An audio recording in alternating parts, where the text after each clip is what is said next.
What is the origin of robbing Peter to pay Paul?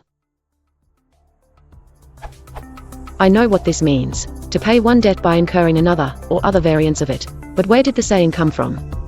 I'm not aware of any biblical instance of this. Deep down I want this to somehow involve Peter, Paul and Mary, smiley face.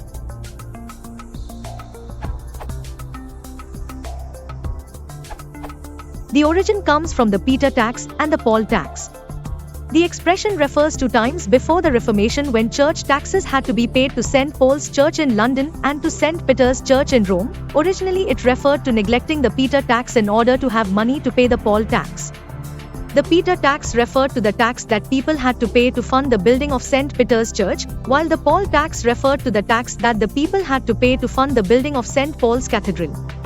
When the idiom says, rob, it takes that if you don't pay a tax, you are robbing a person, or, in this case, of what that person rightfully deserves.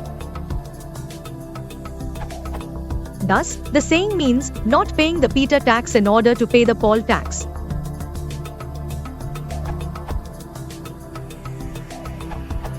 We don't normally like to give links to other resources as Stack Exchange answers, but I think you'll struggle to find a more comprehensive answer than this one.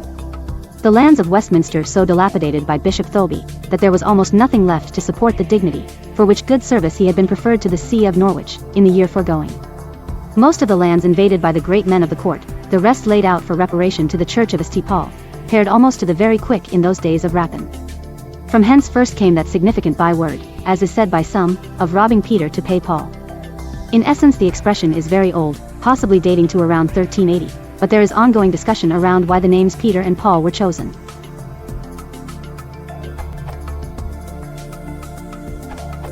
The first known appearance of the elemental sense of the proverb, robbing Peter to pay Paul, is from the Science of Chirurgy of Lanfranc of Milan, composed in 1296. In the 1894 Early English Text Society publication of Lanfranc's work, edited by Robert V. Flashacker, that appearance is represented as shown here. For some medicine is for Peter that is not good for Paul. Although OED gives the translation of Lanfranc's use from around 1380, as shown in the Flashacker edition, as the first attestation of use of the proverbial sense in English, it is by no means clear from the evidence that Lanfranc's phrase was proverbial at the time he used it. Lanfranc's use may well have simply been an ad hoc collocation employing two common names.